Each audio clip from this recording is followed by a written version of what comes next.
Good morning dear दोस्तों, स्वागत है आपका प्रियंका के किचन में। तो फ्रेंड्स, आज हम बनाने जा रहे हैं पूरी भाजी। तो पूरी भाजी की सब्जी के लिए आलू मैंने कट करके रखे हैं स्मॉल पीसेस में। तो बिना कोई देर किए हुए बनाना शुरू कर देते हैं पूरी भाजी। तो सबसे पहले कुकर में डालेंगे 1 चम्मच तेल। अब इसमें डालेंगे हम 1 चम्मच सरसों और डालेंगे 1 चम्मच जीरा।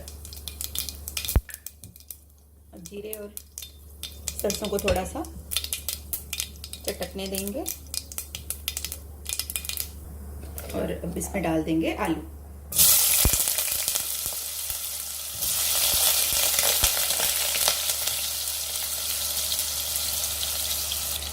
अब इसमें मसाले मिला देते हैं।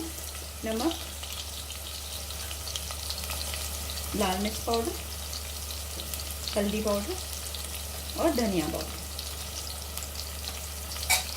अब इन मसालों को मिक्स कर लेते हैं।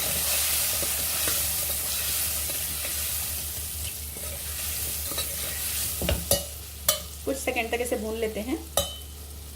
तब तक हम 2 टमाटर और हरी मिर्चों को पेस्ट बना लेते हैं।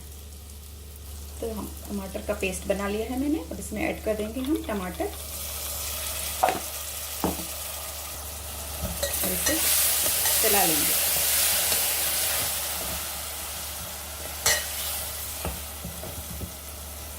थोड़ा सा पानी ऐड कर देंगे। अब इसे हम भूनेंगे जब तक कि हमारे टमाटर का पानी नहीं सूख जाता और तेल छोड़ने ना लगे तब तक। और इसमें ऐड करेंगे करी लीव्स। अब चाहें तो करी लीव्स ऑयल में मिलाएं, लेकिन मैं इससे अभी मिला रही हूँ क्योंकि ऑयल में काफ़ी ड्राई हो जाते हैं। तो कोई फ़र्क नहीं पड़ता, ऐसे आप पहले मिलाएं या बाद में मिलाएं। तो देखिए फ्रेंड्स, टमाटर का पानी पूरा सूख चुका है। अब इसी तरह से इसे थोड़ा सा भून लेंगे, कुछ देर और भूनेंगे।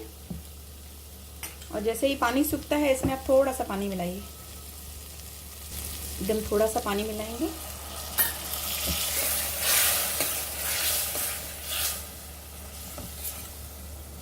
और फिर इस पानी को सूखने देंगे।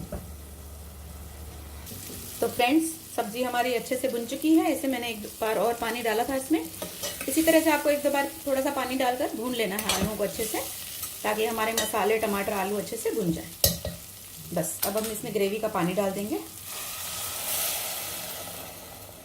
आपको पूरी के लिए जितनी ग्रेवी रखनी है, थिक रखनी या फिर थिक रखनी है या फिर थोड़ा पतला रखना है, वो आप अपने हिसाब से इसमें पानी ऐड करिए।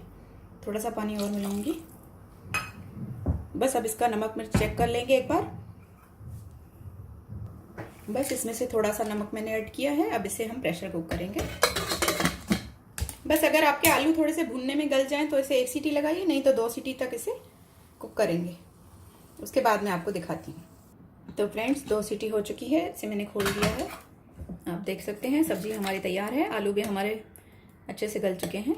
थोड़े से आलूओं को इस तरह से मैश कर लें अगर ग्रेवी गाढ़ी ना हुई हो। वैसे आलू गल जाते हैं इस सब्जी में, तो ये ग्रेवी ऑलरेडी गाढ़ी हो जाएगी थोड़ी देर में, तो इसे ज़्यादा गाढ़ा अभी मत करें। चाहें तो थोड़ा सा पानी और ऐड कर दें, क्योंकि ये बाद में फिर काफ़ी थिक हो जाती है। इसमें थोड़ा सा हरा धनिया ऐड करके बस इसे पूरी के साथ सर्व करें। तो आइए मैं आपको सर्व करके दिखाती हूँ। तो फ्रेंड्स, सब्जी को मैंने बाउल में डाल दिया है। आप देख सकते हैं हमारे सब्जी का कलर कितना बढ़िया आया है। तो इसी तरह से बनाइए। इसमें मैंने ज़्यादा मसालों का यूज़ भी नहीं किया है। ये पूरी के साथ बहुत अच्छी लगती है। और दूसरा, तो हम इसे कभी चावल के साथ भी खाते हैं। तो आप एक बार ज़रूर ट्राई करिए ये रेसिपी पसंद आए तो प्लीज़ लाइक करिए, शेयर करिए और चैनल को सब्सक्राइब कर लीजिए। और पूरी की रेसिपी आप मेरी वीडियोज़ में देख सकते हैं। तो इसी तरह से मिलते रहेंगे फ्रेंड्स नई नई रेसिपियों के साथ। Bye friends, take care.